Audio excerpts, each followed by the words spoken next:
Just finished Tyrant, Shakespeare on Politics, and here is a review that I'd potentially write for Goodreads if I did that sort of thing. So this book doesn't feel like a dry literature book. It feels like someone holding up a mirror to our politics. He, and I'm referring to Harvard professor Stephen Greenblatt, the author, shows how characters like Richard III and Macbeth don't just seize power out of nowhere. They climb by feeding off fear, division, and people's frustrations, which hits pretty close to home in 2026.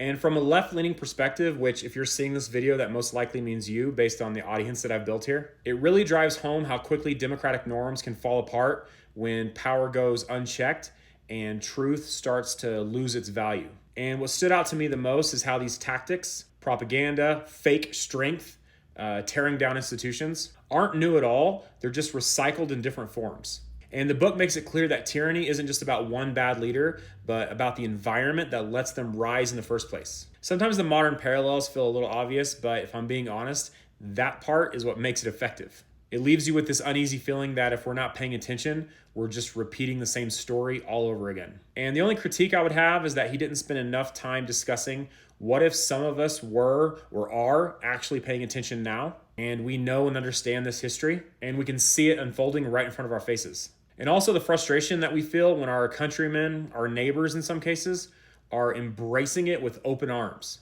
But perhaps he didn't spend a lot of time on that because that wasn't the goal of the book.